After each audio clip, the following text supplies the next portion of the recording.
Details చూద్దాం. కేంద్ర ప్రభుత్వం ప్రవేశపెట్టిన జీరాంజీ బిల్లును వ్యతిరేకిస్తూ తెలంగాణ ప్రభుత్వం అసెంబ్లీలో తీర్మానం ప్రవేశపెట్టింది. నిరుపేదల అభ్యున్నతి, వారి ఆర్థిక పరిస్థితుల ఎదుగుదల కోసం తెచ్చిన ఉపాధి హామీ చట్టాన్ని పునరుద్ధరించాలని డిమాండ్ చేసింది. కొత్త చట్టంలో నిబంధనలు పేదల పాలిట శాపంలా ఉన్నాయని, ఉపాధి హామీ చట్ట ఉద్దేశం దెబ్బతినేలా చట్టం తెచ్చారని సీఎం రేవంత్ మండిపడ్డారు. ప్రవేశపెట్టిన Viksit Bharat guarantee for Rozgar and Ajeevika mission చట్టము విబిజీ రామ్జీ 2025 పేదల హక్కులను దెబ్బతీసేలా ఉంది. ఈ పథకంపై ప్రధానంగా ఆధారపడ్డ గ్రామీణ ప్రాంత మహిళలు, బలహీన వర్గాల ఉపాధి హామీ లేకుండా చేస్తుంది. పాత ఉపాధి హామీ పథకం ఆత్మను దెబ్బతీసే నిబంధనలు పేదల పాలిట శాపంగా మారనున్నాయి. వ్యవసాయ సీజన్లో 60 రోజుల విరామం తప్పనిసరిగా విధించడంతో భూమి లేని నిరుపేద కూలీలకు అన్యాయం జరుగుతుంది. ఉపాధి హామీ పథకాన్ని సంవత్సరం పొడవునా కొనసాగించాలి. అదేవిధంగా అధ్యక్ష, ప్రస్తుతం ఉపాధి హామీ ద్వారా 266 రకాల పనులు చేపట్టే వెసులుబాటు ఉంది. కొత్త చట్టంలో భూముల అభివృద్ధి వంటి శ్రమ ఆధారిత పనులను తొలగించడంతో చిన్న సన్నకారు రైతులు, దళితులు, గిరిజనులు తీవ్రంగా నష్టపోతారు. ఇప్పుడున్న పనుల జాబితాను యథావిధంగా కొనసాగించాలి. ఈ విషయాలన్నీ పరిగణలోకి తీసుకొని మహాత్మా గాంధీ ఉపాధి హామీ చట్టంలో నిర్దేశించిన ఉద్దేశాలు, లక్ష్యాలను దృష్టిలో ఉంచుకొని కూలీ కుటుంబాల ఆకాంక్షలను నెరవేర్చేందుకు మహాత్మా గాంధీ ఉపాధి హామీ చట్టాన్ని యథాతథంగా కొనసాగించాలని ఈ సభ తీర్మానం ప్రవేశపెడుతుంది. అధ్యక్ష, సభలో ఉన్న సభ్యులందరినీ నేను విజ్ఞప్తి చేస్తున్న, పార్టీలకు అతీతంగా ఒక స్ఫూర్తిని ప్రదర్శిస్తాం. మనం అత్యంత నిరుపేదలైన కార్మికుల కోసము, వ్యవసాయ కూలీల కోసము, దళితులు, గిరిజనులు, ఆదివాసీలు, బలహీన వర్గాలకు సంబంధించిన మహిళల కోసము ఆర్థిక వెసులుబాటు వాళ్ళకు కలిగించడం కోసము ఈరోజు ఈ చట్టాన్ని తెచ్చినాము. ఆ స్ఫూర్తిని దెబ్బతీయడానికి ఈనాటి కేంద్ర ప్రభుత్వం చేస్తున్న ప్రయత్నాన్ని తెలంగాణ రాష్ట్ర ప్రజలందరి తరఫున ఏకగ్రీవంగా తిరస్కరిస్తూ పాత చట్టాన్ని యాజ్ ఇట్ ఈజ్గా పునరుద్ధరించాల్సిందిగా ఈ సభలో తీర్మానం ప్రవేశపెట్టినాం. పేద ప్రజల సమస్యలంటే బీఆర్ఎస్కు పట్టవన్నారు తెలంగాణ డిప్యూటీ సీఎం భట్టి విక్రమార్క. ఉపాధి హామీ పథకం పేరు మార్పుపై అసెంబ్లీలో మాట్లాడిన భట్టి, పేదల పక్షాన ఉండాల్సిన ప్రతిపక్షం చర్చలో పాల్గొనకపోవడం దురదృష్టకరమని అన్నారు. బీజేపీకి మద్దతుగా ఉండాలన్న ఆలోచనతోనే బీఆర్ఎస్ బాయ్కాట్ చేసిందని ఆరోపించారు భట్టి. రాష్ట్రంలో ఉన్నటువంటి నిరుపేద ప్రజల పక్షాన వారి గొంతుకే ఇక్కడ నినదిద్దాం, ఒక తీర్మానం చేద్దామని చెప్పి అందరూ అనుకొని ఈరోజు చర్చని ఇక్కడ ప్రారంభించాం. కానీ దురదృష్టం, సభలో ప్రధాన ప్రతిపక్షం అయినటువంటి బీఆర్ఎస్ పార్టీ పేదలకు సంబంధించినటువంటి ఇంత పెద్ద కార్యక్రమం పైన చర్చలో పాల్గొనకుండా బహిష్కరించి బయటకు వెళ్ళటం అనేది వాళ్ళకి ఈ రాష్ట్రంలో ఉన్నటువంటి నిరుపేద మధ్యతరగతి కుటుంబాలపైన ఉన్నటువంటి ప్రేమ, అభిమానాన్ని స్పష్టంగా చూపిస్తూ ఉంది. కేవలం వాళ్ళ రాజకీయ లబ్ధి, అవకాశం అవసరమే తప్ప రాష్ట్రంలో ఉన్నటువంటి పేద ప్రజల గురించి ఆలోచన చేద్దాం, చర్చిద్దాం, వాళ్ళ పక్షాన రాష్ట్రం తరపున ఒక తీర్మానం చేసి ఏకగ్రీవంగా కేంద్రాన్ని పంపిద్దాం అనేటువంటి ఆలోచన ఏమాత్రం లేదని చెప్పడానికి ఎందుకంటే ఉదాహరణ, నిదర్శనం అవసరం లేదు అధ్యక్ష. దీంట్లో 2 అంశాలు చాలా స్పష్టంగా కనిపిస్తున్నాయి. మా గౌరవ సభ్యులు చెప్పినట్టు, వారికి భారతీయ జనతా పార్టీ కేంద్ర ప్రభుత్వం తీసుకొచ్చినటువంటి చట్టం దానికి వ్యతిరేకంగా మాట్లాడాలన్నటువంటి ఆలోచన కానీ, లేకపోగా వాళ్ళకి మద్దతుగా ఉంటే బాగుంటుంది అనేటువంటి ఆలోచనతోనే వాళ్ళు ఈ సభ నుంచి బయటికి పోయినట్టుగా చాలా స్పష్టంగా కనిపిస్తూ ఉంది. ఈ 2 రకాల నాలుకల ధోరణి ఇది రాష్ట్రానికి కానీ పేద ప్రజలకు కానీ మంచిది కాదని సందర్భంగా మీకు మనవి చేస్తూ అధ్యక్ష. గ్రామీణ ఉపాధి హామీ పథకం పేరు మార్చి నిధుల విషయంలో రాష్ట్రాలపై కేంద్రం భారం మోపిందని మంత్రి సీతక్క అన్నారు. అసెంబ్లీ ఉపాధి హామీ పథకంపై చర్చ సందర్భంగా సీతక్క పలు అంశాలను వెల్లడించారు. గతంలో 100 రోజుల ఉపాధి హామీ పని దినాలకు కేంద్రమే నిధులు విడుదల చేసిందని, ఇప్పుడు 120 రోజులకు పని దినాలు పెంచినా 70 రోజులకే కేంద్రం నిధులు ఇస్తుందని, మిగతా 50 రోజులకు రాష్ట్రం నిధులు భరించాల్సి వస్తుందని సీతక్క అన్నారు. మహనీయుడు మరి మహాత్మా గాంధీ గారి పేరు తొలగిస్తూ కొత్తగా 2025 మరి డిసెంబర్ 1వ తారీఖు నాడు పార్లమెంట్లో విబి జీరామ్జీ చట్టాన్ని తీసుకురావడం జరిగింది అధ్యక్ష. ఈ చట్టం యొక్క స్వరూపం చూస్తే నిధులు ఇప్పటి వరకు 100% కేంద్ర ప్రభుత్వం మహాత్మా గాంధీ గ్రామీణ ఉపాధి హామీ పథకంలో 100% కేంద్ర ప్రభుత్వమే నిధులు విడుదల చేసేది అధ్యక్ష.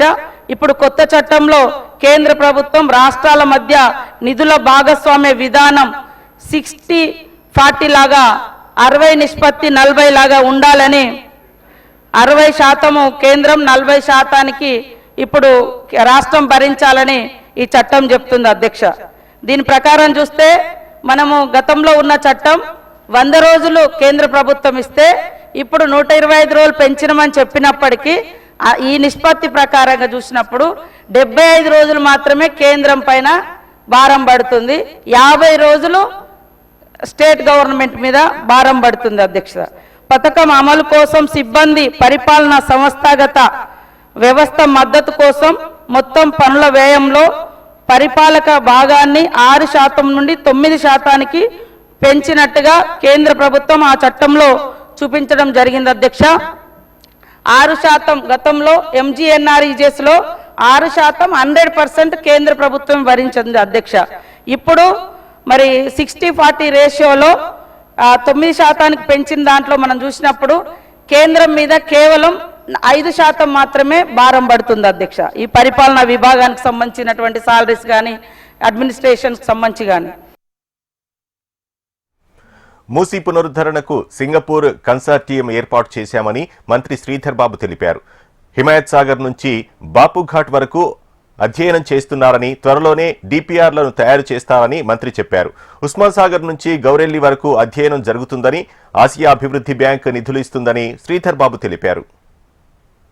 మూసీ నది తీర అభివృద్ధి ప్రాజెక్టు కోసం సమగ్ర బృహత్ ప్రణాళికను రూపొందించడానికి messrs Meinhardt Singapore private limited వారు లీడ్ మెంబర్గా, messrs Cushman and Wakefield India private limited, messrs RIOS design studio private లిమిటెడ్తో కూడిన కన్సార్షియంని ఎంఆర్డిసిఎల్ నియుక్తం చేసింది.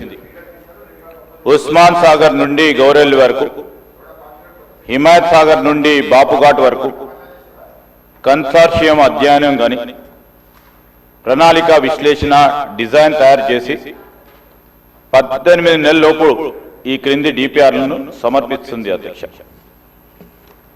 Blue master plan, green master plan, land use master plan, marquee projects, మౌలిక సదుపాయాల మాస్టర్ ప్లాన్, ఆర్థిక master plan, ఇవన్నిటి డిపిఆర్లు కూడా తయారీ పురోగతిలో ఉంది అధ్యక్ష.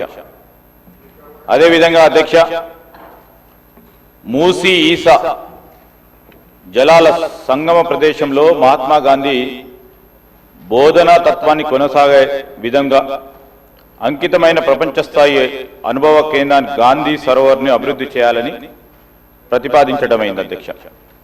ప్రస్తుతం కన్సెప్చువల్ ప్లాన్లో ఉంది, అది కూడా పూర్తయింది అధ్యక్ష.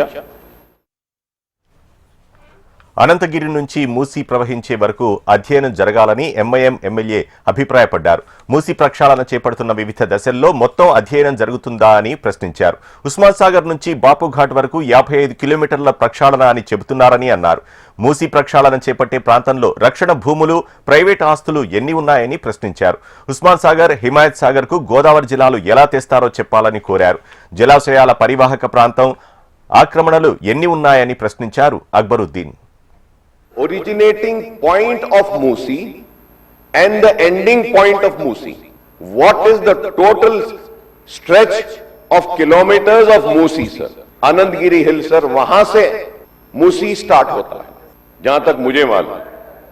तो मैं ये पूछना चाह रहा हूं सर मिनिस्टर साहब से, क्या आप मूसी प्रोजेक्ट को आनंदगिरी हिल से ले रहे हैं या नहीं ले रहे हैं?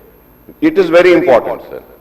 अगर ले रहे हैं तो आपने ये जो स्टडी के लिए जिसको भी जिम्मेदारी दी है, क्या आपने उनको ये भी जिम्मेदारी दी है कि आनंदगिरी हिल से आप खत्म जहां तक हो रहा है वहां तक स्टडी करना है? क्या ये 1, 2, 3, 4, 5 में वो इंक्लूडेड है या नहीं है? काइंडली इसका भी जवाब दीजिए सर। और एक चीज मैं ये पूछना चाह रहा हूं सर यहां पे इसमें बोले हैं कि उस्मान सागर एंड हिमायत सागर बोल के बोले हैं साहब, बापू घाट तक 55 किलोमीटर सर मैं ये भी जानना चाह रहा हूं सर कि इसमें आपने डिफेंस की लैंड के बारे में जिक्र किया है सर, इसमें प्राइवेट लैंड మూసీ సుందరీకరణకు ఎంత ఖర్చు చేస్తున్నారు? 1,00,000 కోట్ల 1,50,000 కోట్ల అని బీఆర్ఎస్ ఎమ్మెల్యే హరీష్ రావు ప్రశ్నించారు. మూసీ సుందరీకరణకు ఎన్ని నివాసాలు కూల్చివేశారని, కూల్చివేసిన ఇళ్లకు పరిహారం ఇచ్చారా అని ప్రశ్నించారు. నిర్వాసితులకు కేసీఆర్ కట్టిన 2 పడకల ఇళ్లు ఇచ్చారా అని ప్రశ్నించారు. మూసీ సుందరీకరణకు ప్రభుత్వ ప్రైవేట్ భూములు సేకరిస్తున్నారని అన్నారు. స్వచ్ఛమైన గోదావరి జలాలను మూసీలో వదలడం సంతోషమని హరీష్ రావు పేర్కొన్నారు. అసలు ఈ మూసీ మోడర్నైజేషన్ ప్రాజెక్టుకు ఎంత ఖర్చు అవుతుంది? ఒకసారి ముఖ్యమంత్రి గారు 1,00,000 కోట్లు ఖర్చు పెడుతున్నామన్నారు, ఒకసారి 1,50,000 కోట్లు ఖర్చు పెడతామని డిఫరెంట్ టైమ్స్లో డిఫరెంట్ స్టేట్మెంట్స్ వచ్చాయి. అసలు ఈ మూసీ ప్రాజెక్టు సుందరీకరణ మీద రాష్ట్ర ప్రభుత్వం ఎంత ఖర్చు పెట్టాలనుకుంటుంది? ఎందుకంటే ఒకవైపు పిల్లల స్కాలర్షిప్లు ఇవ్వమంటే డబ్బులు లేవు, కోసుక తింటారా అంటున్నారు, లేదా రిటైర్డ్ ఎంప్లాయీస్కు డబ్బులు ఇవ్వండి అంటే డబ్బులు లేవంటున్నారు. మూసీ సుందరీకరణ మీద 1,00,000 కోట్ల 1,50,000 కోట్ల ఎంత ఖర్చు పెడతామనుకుంటుంది ప్రభుత్వం? సూటిగా సమాధానం చెప్పండి. 2, ఇప్పటి వరకు మూసీ సుందరీకరణలో ఎన్ని నివాసాలు కూల్చివేశారు? ఆ కూల్చివేసిన నివాసాలకు 2013 భూసేకరణ చట్టం కింద పాత ఇండ్లకు కంపెన్సేషన్ ఇచ్చారా? వేజ్ లాస్ ఇచ్చారా? లేదా సింపుల్గా కేసీఆర్ గారు కట్టిన డబుల్ బెడ్రూమ్ ఇళ్లలో అసైన్మెంట్ చేసి పంపారా? 2013 భూసేకరణ చట్టం ప్రకారంగా 14.5 లక్షల రూపాయల డబ్బు ఇవ్వాలి వాళ్లకు. పాత ఇంటికి R&Bతో ఎస్టిమేట్ చేసి డబ్బులు ఇవ్వాలి. అదేవిధంగా అసెంబ్లీ సమావేశాలకు కేసీఆర్ హాజరు కావాలని సభకు వచ్చి మాట్లాడితే బీఆర్ఎస్ పార్టీ బతికి బట్టకడుతుందని కవిత అన్నారు. లేకపోతే పార్టీకి మనుగడ లేదని, అధోగతి అవుతుందని అన్నారు. సీఎం రేవంత్ కేసీఆర్ ను ఉరివేయమని అనటం కరెక్ట్ కాదని తెలిపారు. ఉద్యమ నాయకుడిపై అలా ఎలా మాట్లాడారంటూ ఆవేదన వ్యక్తం చేశారు. కేసీఆర్ నుద్దేశించి సీఎం రేవంత్ రెడ్డి మాట్లాడిన మాటలు చాలా అభ్యంతరకరంగా ఉన్నాయంటూ చిట్చాట్లో కవిత వ్యాఖ్యానించారు. పాలమూరు రంగారెడ్డి ప్రాజెక్టు బీఆర్ఎస్ తప్పిదమేనని, రేవంత్ రెడ్డి ఇప్పటికైనా జూరాలకు మార్చవచ్చు కదా అని కవిత ప్రశ్నించారు. హరీష్ రావు ప్యాకేజీలకు అమ్ముడుపోయాడని ఆమె ఆరోపించారు. బీఆర్ఎస్, కాంగ్రెస్ 2 పార్టీలు ప్రజల్ని పిచ్చివాళ్లను చేస్తున్నాయని విమర్శించారు. సెప్టెంబర్ 3న ఎమ్మెల్సీ పదవికి రాజీనామా చేసినా ఇంతవరకు తన రాజీనామాను ఆమోదించలేదన్నారు కవిత. ఎందుకు ఆమోదించలేదని అడగడానికే ఇవాళ మండలికి వచ్చినట్లు చెప్పారు కవిత.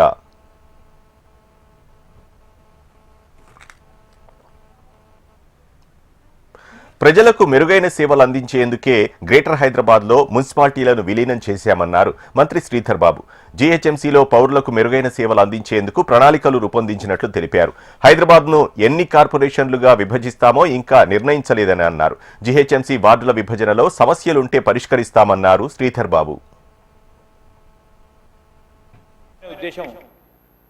పౌర సేవలకు సంబంధించి, పౌరులకు సంబంధించి మౌలిక వసతులు కల్పించడానికి త్రాగునీరు, అదేవిధంగా రోడ్లు, డ్రైనేజీలు మరి ముందుకు తీసుకెళ్లే ప్రయత్నంలో సస్టైనబుల్ డెవలప్మెంట్లో మరి సోదరులు చెప్పినట్టు డెఫినెట్లీ ఎన్వైరన్మెంట్ సంబంధించిన అంశం విషయంలో ప్రస్తావన వారు తీసుకురావడం జరిగింది అధ్యక్ష.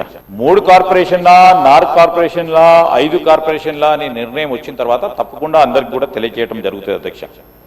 ఈరోజు ఎందుకు ఓన్లీ గ్రేటర్ హైదరాబాద్? చాలా మందికి ఏం అభిప్రాయం ఉంది, మొత్తం తీసుకొచ్చి గ్రేటర్ హైదరాబాద్ మున్సిపల్ కార్పొరేషన్లో కలిపారు, ఒక్కటే పెద్ద బాడీ ఉంటుంది, ఆ బాడీ ప్రక్రియలో ఎవరికి ఏ విధమైన డెసిషన్ మేకింగ్ ఉండకపోతుందేమో అనే అభిప్రాయంతో ఉన్నారు. కానీ ఈరోజు గ్రేటర్ హైదరాబాద్ యాక్ట్కు సంబంధించి దాంట్లో విలీనం చేయటం, దీంట్లో 2 కార్పొరేషన్లు చేయాలన్నా 3 కార్పొరేషన్లు చేయాలన్నా మీ అందరి అభిప్రాయాలను తీసుకొని ఇవి ఏవైతే మేము బ్రాడ్గా సూచనలు చేశామో ఎందుకు ఈ ప్రక్రియ చేపట్టడం జరిగింది దానికి స్పీకర్ మైక్ ఇవ్వకుంటే వచ్చేది ఎందుకంటూ బీఆర్ఎస్ తప్పించుకునేందుకు డ్రామాలాడుతుందంటూ కాంగ్రెస్. ఇలా బీఆర్ఎస్ అసెంబ్లీ సెషన్ బాయ్కాట్తో 2 పార్టీల మధ్య విమర్శలు, సెటైర్లు పేలుతున్నాయి. ప్రధాన ప్రతిపక్షాన్ని మాట్లాడనివ్వటం లేదని హరీష్ రావు ఆరోపణలు చేయగా 10 ఏళ్ల మీ పాలనలో చేసిందేంటో గుర్తు తెచ్చుకోవాలంటూ మంత్రి జూపల్లి కౌంటర్ ఇచ్చారు. ముఖ్యమంత్రి గారు అసెంబ్లీని బూతులమయం చేశాడు. ఆయన ఎన్ని బూతులు మాట్లాడినా, ఎంత అడ్డగోలుగా మాట్లాడినా స్పీకర్ గారు ఆయనను ఆపే ప్రయత్నం చేయరు. మా యొక్క సూచనలు ఇస్తాము అంటే అసలు మాకు మైకే ఇవ్వడు. మాకు మైక్ ఇవ్వకుండా ఇంకొక విపక్షానికి మైక్ ఇచ్చారు, సంతోషం. మరి ప్రధాన ప్రతిపక్షానికి మైక్ ఇయ్యారా? అంటే మీరు సభ ఏంది, బీఆర్ఎస్ పార్టీకి మైక్ ఇయ్యము, బీఆర్ఎస్ పార్టీ మాట్లాడొద్దు అనే పద్ధతి ఉంటే మరి మేము సభకు ఎందుకు రావాలి? రాహుల్ గాంధీ గారు ప్రధానమంత్రి మీద మాట్లాడటలేరా? మరి మేము ముఖ్యమంత్రి మీద మాట్లాడకపోతే సభకు రావడం ఎందుకు? మేము మైకు స్పీకర్ గారు ఇవ్వలేదనేటువంటి నెపం పెడతా ఉన్నా కదా హరీష్ రావు, నువ్వే ఉన్నావు కదా శాసనసభ లెజిస్లేటివ్ అఫైర్స్ మినిస్టర్గా 2018 సంవత్సరంలో. ఆనాడు కోమటిరెడ్డి వెంకటరెడ్డి గారు ఆనాటి శాసనసభ్యుడు, సంపత్ అలంపూర్ శాసనసభ్యుడు, కేవలం అసెంబ్లీలో గొడవ చేసిన నెపం పైన, ఏదో మాట్లాడిన నెపం పైన మొత్తం టోటల్గా వాళ్ళ టర్మ్నే టోటల్గా టర్మినేట్ చేసారు. మూసీ రివర్ ప్రాజెక్ట్ సంబంధించినట్టు దానిపైన స్పీకర్ మైక్ ఇవ్వలేదని నువ్వు సెషన్ మొత్తం బైకాట్ చేస్తాను అంటే ఎక్కడైనా ఏమాత్రం పొంతన ఉందా? గడచిన 10 సంవత్సరాల కాలంలో ఆనాడు జానారెడ్డి గారు ప్రతిపక్ష నాయకుడిగా ఉన్నప్పుడు ప్రతిపక్ష నాయకునికే ఆనాటి స్పీకరు మల్సునాచారి గారు ఎన్నో సందర్భాలలో మైక్ ఇవ్వని పరిస్థితి ఉంది. అట్లాగే పోచారం గారు ఉన్నప్పుడు కూడా మరి ఎప్పుడు కూడా ఆనాటి ప్రతిపక్షం కాంగ్రెస్ ప్రతిపక్షం ఎప్పుడు కూడా మొత్తం సెషన్ బహిష్కరించలేదే. ఇలా అసలు వాస్తవం బయటపడుతుంది. చర్చలో మాట్లాడితే వాస్తవాలు బయటకు వస్తాయి, సాక్ష్యాలతో సహా. మీ సంతకాలతోటి, మీ లెటర్లతోటి ఢిల్లీకి ఏం రాసిండ్రు, ఏమి ఇచ్చిండ్రు, నిధులు ఏం ఖర్చు పెట్టిండ్రు, ఎవరికేం చేసిండ్రు, ఎంత దోపిడీ జరిగింది, ఇవన్నీ కూడా మొత్తం బండారం బయటపడతాని చెప్పనే శాసనసభకు రాకుండా తప్పించుకోవడం కోసం మాత్రమే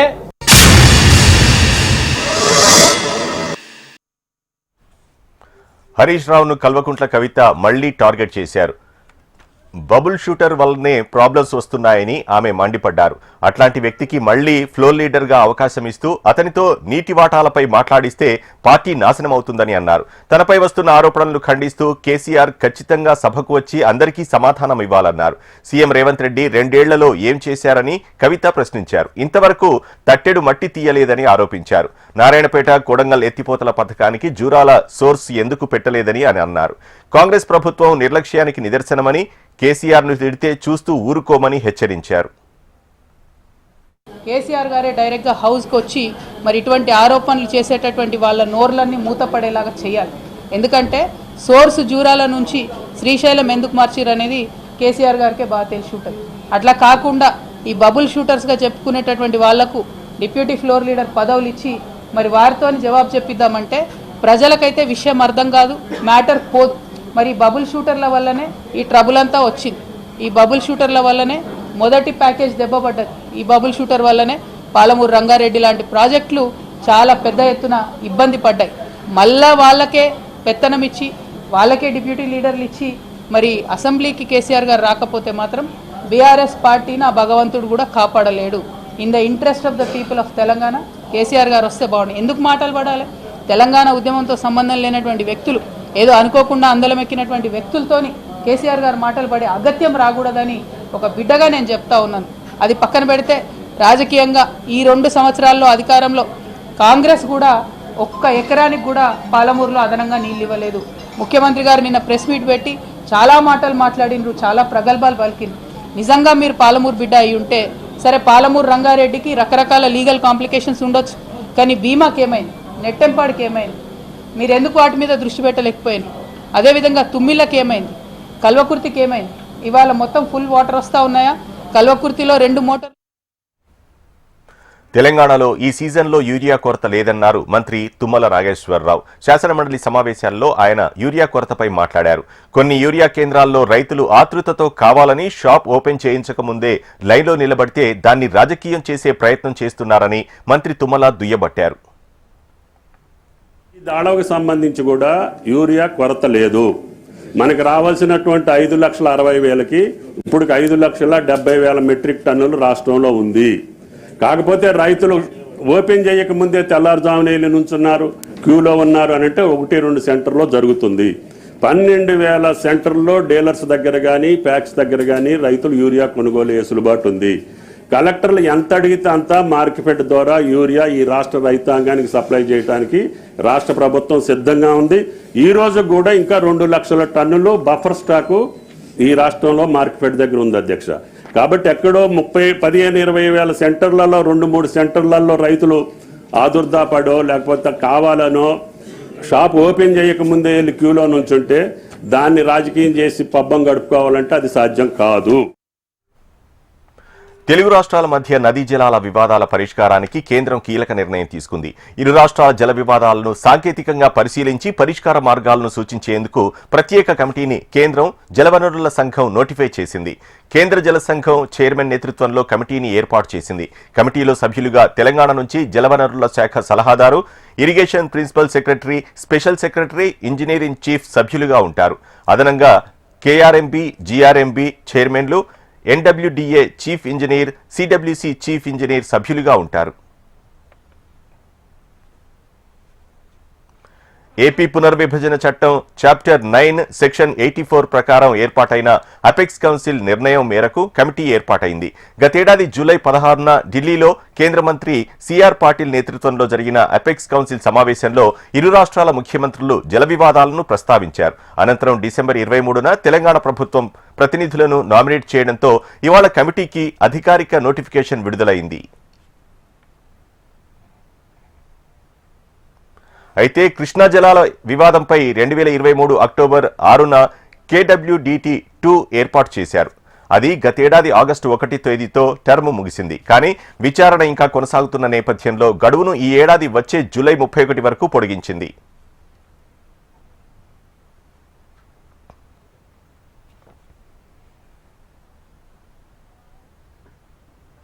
తెలంగాణ రాష్ట్రంలో వాతావరణ కాలుష్యం తగ్గించడానికి ఈవీ పాలసీ తీసుకొచ్చామని రవాణా శాఖ మంత్రి పొన్నం ప్రభాకర్ తెలిపారు. ఈవీ పాలసీ ద్వారా ఎలక్ట్రిక్ వాహనాలను పెంచి కాలుష్యాన్ని అరికడుతున్నామన్నారు. త్వరలో ఢిల్లీ మాదిరి ఆటోమేటిక్ డ్రైవింగ్ టెస్టింగ్ సెషన్స్ తెలంగాణలో ఏర్పాటు చేస్తామన్నారు. ఈ ప్రభుత్వం ఆర్థికంగా ఎప్పుడు కూడా ఆలోచన చేసేటువంటి ఉంటే ఇలా ఈ రాష్ట్రం ఈవీ పాలసీ తీసుకొచ్చి దాదాపు 1000 కోట్ల ట్యాక్స్ ఎగ్జెంప్షన్ గౌరవ సభ్యులకు తెలవాల్సిన అవసరం ఉంది. తెలంగాణ రాష్ట్రంలో పొద్దున గౌరవ సభ్యులు మాట్లాడుతూ ఎయిర్ పొల్యూషన్ 370 దాకా దాటిందని చెప్తా ఉన్నటువంటి సందర్భంలో మేము ఈ యొక్క వాతావరణ కాలుష్యాన్ని కాపాడడానికి ఈవీ పాలసీ తీసుకొచ్చినాం అనేటువంటి మాట ఈ సందర్భంగా మనవి చేస్తాం. లైసెన్స్ కు సంబంధించి కూడా గౌరవ సభ్యులు చెప్పినట్టుగా అధ్యక్ష ఇప్పటికే కఠినమైనటువంటి చర్యలు ఎవరైతే డ్రంక్ అండ్ డ్రైవ్ కానీ లేదా ఇతరత్ర ఫైన్లు ఉన్నాయో అవన్నీ కూడా స్ట్రీమ్లైన్ చేసేటువంటి విధంగా రోడ్ సేఫ్టీలో ఉపయోగించుకోగలుగుతాం తెలియదు. దాని తర్వాత ఎన్ఫోర్స్మెంట్ కు సంబంధించి కూడా రోడ్ సేఫ్టీ మీద చాలా రకంగా చేసుకునే ఉంటుంది. తర్వాత స్క్రాప్ పాలసీని కూడా 15 సంవత్సరాల భయపడ్డటువంటి వారి కొరకు స్క్రాప్ పాలసీ తీసుకొచ్చినాము, ఈవీ పాలసీ తీసుకొచ్చినాము. ఈ డ్రైవింగ్ కు సంబంధించి కూడా automatic driving. AP deputy CM Pawan Kalyan రేపు జగిత్యాల జిల్లాలోని కొండగట్టు క్షేత్రాన్ని సందర్శించనున్నారు. కొండగట్టు ఆంజనేయ స్వామి ఆలయ పరిసరాల్లో టీటీడీ ఆధ్వర్యంలో నిర్మించనున్న సత్రం, అతిథి గృహాలు, దీక్షా మండపానికి సంబంధించిన భూమి పూజ కార్యక్రమంలో ఆయన పాల్గొంటారు. అనంతరం కొండగట్టు ఆంజనేయ స్వామి దేవాలయంలో పవన్ కళ్యాణ్ ప్రత్యేక పూజలు చేయనున్నారు. హెలికాప్టర్లో ఆయన కొండగట్టుకు చేరుకుంటారు. 2 గంటల పాటు పవన్ పర్యటన కొనసాగనుంది.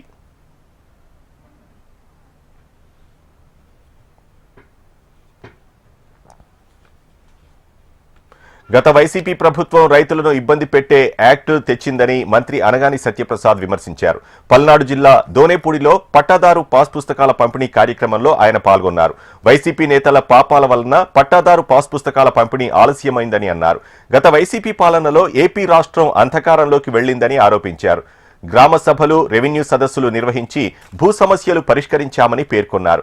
ఏపీ అభివృద్ధి, భావితరాల భవిష్యత్తు కోసం సీఎం చంద్రబాబు కృషి చేస్తున్నారని పేర్కొన్నారు. కూటమి సర్కార్ అధికారంలోకి వచ్చాక ఎన్నో పథకాలు అమలు చేసిందని మంత్రి సత్యప్రసాద్ తెలిపారు.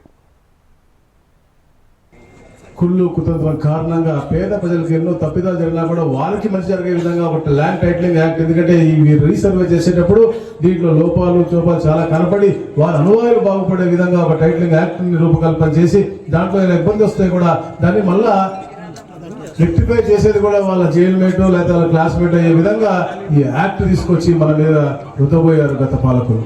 అంతేకాకుండా ఏదైతే మీకు అనువంశంగానో లేదా కష్టార్జితంతో మీరు కొనుక్కున్నటువంటి పాస్బుక్లని ఏదో వారు ఫ్రీగా ఇచ్చినట్టుగా వారి ఫోటోలు వేసుకుంటాం. మీకు ప్రేమ ఉంటే మీ తల్లిదండ్రులు ఎవరైతే ఇచ్చారో వారి ఫోటో పెట్టుకుంటారు, లేకపోతే మీకు ఇష్ట దైవం ఫోటో పెట్టుకుంటారు. కానీ వాళ్ళ ఫోటో పెట్టుకుని మన ఆస్తి పత్రాల మీద పెట్టుకోవడం అనేది నిజంగా చాలా బాధాకరమైన విషయం. అలాగే మరి ముఖ్యంగా మీ అందరి సొమ్ము, మనందరి సొమ్ము వృధా అయ్యే విధంగా మన బౌండరీస్ కి వాళ్ళ గ్రనైట్ తో వారి బొమ్మలు వేసుకున్నట్టు ఎంబోస్ చేసి కూటమి పాలనలో మాటలు కోటలు దాటుతున్నాయని, చేతలు ఇళ్లు కూడా దాటడం లేదని అన్నారు మాజీ మంత్రి కురసాల కన్నబాబు. ఎన్నికల ముందు ఇచ్చిన హామీలను విస్మరించడం చంద్రబాబుకు పరిపాటిగా మారిందని విమర్శించారు. నోరు విప్పితే సీఎం చంద్రబాబు, మంత్రి లోకేష్ అబద్ధాలు, పిట్టకథలు వల్లిస్తున్నారని అన్నారు. ఇంకా ఎంతకాలం జగన్పై విమర్శలు చేస్తారని, ఈ ఏడాదైనా ఇచ్చిన హామీలను అమలు చేయాలని తెలిపారు. అందరం చూస్తా ఉన్నాం, అసలు బ్రహ్మాండం జరుగుతుంది. 3 పువ్వులు 6 కాయల కింద నడుపుతున్నారు. అంత బ్రహ్మాండంగానంటే యూరియాకి అయితే మాత్రం లైన్లు తీసుకోవాలి, ఆధార్ కార్డులు పట్టుకోవాలి, అన్ని పట్టుకుని ఎలా రైతు అన్నం పెట్టే రైతు, అది కూడా ఉచితంగా కాదు సుమా, క్యాష్ అండ్ క్యారీ. అదే లెక్కర్ అయితే మాత్రం ఇంకా జగన్ గారిని తిడుతూ ఎంతకాలం గడిపేస్తారు అని అడుగుతాం. ఏ ఒక్కటైనా సక్రమంగా చేసామా అని చెప్పండి. తెచ్చినప్పుడు ఏం చేశారో చెప్పండి. మేము చేసిన వాటిని మీరు కాపీ కొట్టి మీరు పెద్ద విజనరీ అని ప్రచారం చేసుకుంటే ఏమాత్రం ఉపయోగం ఉండదు. వైసీపీ గత 5 సంవత్సరాలు రీసర్వే పేరుతో గ్రామాల్లోని రైతులను అతలాకుతలం చేసిందని మంత్రి సంధ్యారాణి విమర్శించారు. విజయనగరం జిల్లా శివరాంపురంలో పట్టాదారు పాస్ పుస్తకాల పంపిణీ కార్యక్రమంలో ఆమె పాల్గొన్నారు. కూటమి ప్రభుత్వం వచ్చిన తర్వాత సమస్యలను పరిష్కరించి పట్టాదారు పుస్తకాలు ఇస్తున్నామని అన్నారు. తన హయాంలోనే శివరాంపురంలో బ్రిడ్జి కట్టిస్తానని మంత్రి హామీ ఇచ్చారు. విజయనగరం జిల్లాలో 77,000 పట్టాదారు పాస్ పుస్తకాలు పంపిణీ చేస్తున్నామని మంత్రి సంధ్యారాణి తెలిపారు.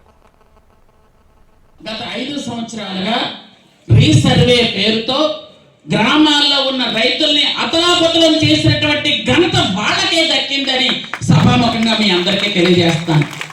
ఈరోజు మొత్తం అంతా మన ప్రభుత్వం, కూటమి ప్రభుత్వం వచ్చిన తర్వాత రీసర్వే చేసి మొత్తం అందరికీ కూడా ఎక్కడైనా ఏదైనా ఇబ్బందులు ఉన్నాయా అని చూసుకొని, ఇబ్బందులు ఉంటే అవన్నీ క్లియర్ చేసి, ఇవన్నీ చేసిన తర్వాత ఈ రోజు మనం ఇస్తున్న పాస్ పుస్తకం చూడండి ఒకసారి. ఈ పాస్ పుస్తకాన్ని,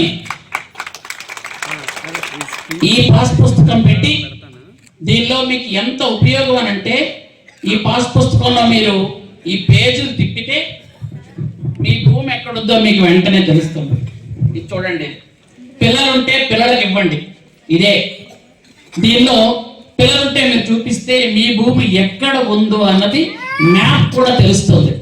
అంటే ఇంత టెక్నాలజీ, ఇంత చక్కగా మన భూమి కొలతలతో మన భూమి ఇది అని చెప్పడానికి అంత చక్కగా చేసినటువంటి ప్రభుత్వం. గుంటూరులోని శంకర్ విలాస్ సమీపంలో నిర్మిస్తున్న ఆర్ఓబీని 2027 జూలై నాటికి పూర్తి చేస్తామని కేంద్ర సహాయ మంత్రి పెమ్మసాని చంద్రశేఖర్ తెలిపారు. ఆర్ఓబీ పనుల్ని ప్రజాప్రతినిధులు, అధికారులతో కలిసి ఆయన పరిశీలించారు. నిర్దేశిత తేదీలోపు వంతెన నిర్మాణం పూర్తి కాకపోతే అప్పుడు నిలదీయాలని ప్రజలకు సూచించారు. ఆరెండల్పేటలోని దుకాణాల వారు మరో 2 నెలలు వ్యాపారాలు నిర్వహించుకునే అవకాశం ఇస్తూ ఇప్పుడు జీజీహెచ్ వైపు పనులు చేస్తున్నట్లు తెలిపారు. రాష్ట్ర ప్రభుత్వం ఆర్ఓబీకి నిధులు ఇవ్వలేదన్న ఆరోపణల్ని ఖండించారు. రైల్వే ట్రాక్ పై ఉన్న పాత వంతెన తొలగింపు పనులు 2 వారాల్లో ప్రారంభిస్తామని కేంద్ర సహాయ మంత్రి పెమ్మసాని తెలిపారు. మేమందరం ఎవ్రీ 2 వీక్స్కి ఒకసారి వర్కులన్నీ ఎక్కడ దాకా వచ్చినాయి ఏంటి అనేది రివ్యూ చేస్తాం. అందులో భాగంగా ఈరోజు వచ్చాం. మీరు ఒకసారి చూస్తే ఇంతకుముందు 2 సైడ్లు ఎక్కువ వర్క్ చేసేవాళ్ళం. అయితే ఇప్పుడు వీళ్ళకి ఇంకో 3-4 నెలలు టైం ఇచ్చినట్టు ఉంటుంది. వీళ్ళకి వ్యాపారాలు ఇబ్బంది ఉండవని చెప్పి, ప్లస్ అందరూ ఒక సైడ్ ఎక్కువ వర్క్ చేస్తే ఫాస్ట్గా ఉంటుందని అందరూ హాస్పిటల్ సైడ్ వర్క్ చేస్తూ ఉన్నారు. మెజారిటీ 50 మంది దాకా. దాదాపు 9 పిల్లర్లు అయిపోయినాయి. ఇప్పుడే అటంతా వెళ్ళొచ్చాం మనం ఆ ఏరియాలో. అదేవిధంగా ఈ సెంటర్ రైల్వే బ్రిడ్జ్ ఏదైతే ఉందో దానికి కావాల్సిన టెక్నికల్ క్లియరెన్సెస్ అన్నీ తీసుకొని ఇక్కడంతా క్లియర్ చేశారు. సౌత్ సెంట్రల్ రైల్వేలో ఒక 2-3 డేస్లో కనుక అది మనకు క్లియరెన్స్ ఇస్తే ఇంకో 10-15 రోజుల్లో క్రెయిన్స్ వచ్చి సెంటర్ పార్ట్ తీసేస్తారు. అరుణాచల్ మహిళను షాంఘై విమానాశ్రయంలో నిర్బంధించడంపై కేంద్ర మంత్రి జయశంకర్ స్పందించారు. అరుణాచల్ ప్రదేశ్ ఇండియాలో భాగమేనని, అరుణాచల్ ప్రదేశ్ యువతిని చైనాలో అడ్డుకోవడం విషయంలో తాము చైనాతో నిరసన వ్యక్తం చేశామని వివరించారు. ఎవరెన్ని అనుకున్నా అరుణాచల్ ప్రదేశ్ భారతదేశమని కేంద్ర మంత్రి జయశంకర్ అన్నారు. I would say harassed, inconvenienced, to put it very, very mildly. And we actually protested about it. And we not only protested about it, we also made the point that, look, there are two issues. By doing this kind of thing, nothing is going to change in reality. Arunachal Pradesh is and will always be part of India. కొత్త ఏడాది రెండో trading సెషన్లో stock market సూచీలు పరుగులు పెట్టాయి. కొనుగోళ్ల జోరుతో Nifty సరికొత్త శిఖరాలకు చేరింది. ఎఫ్ఐఐల రీఎంట్రీ సంకేతాలు మార్కెట్ సెంటిమెంట్ను ప్రభావితం చేశాయి. అన్ని రంగాల షేర్లలో బయింగ్ జోరు నెలకొంది. NTPC, Trent, Bajaj finance, power grid, Maruti షేర్లు భారీగా లాభపడ్డాయి. మొత్తం మీద సెన్సెక్స్ 573 పాయింట్ల లాభంతో 85,762 పాయింట్ల వద్ద ముగియగా నిఫ్టీ 182 పాయింట్లు పెరిగి 26,328 పాయింట్ల వద్ద క్లోజ్ అయింది.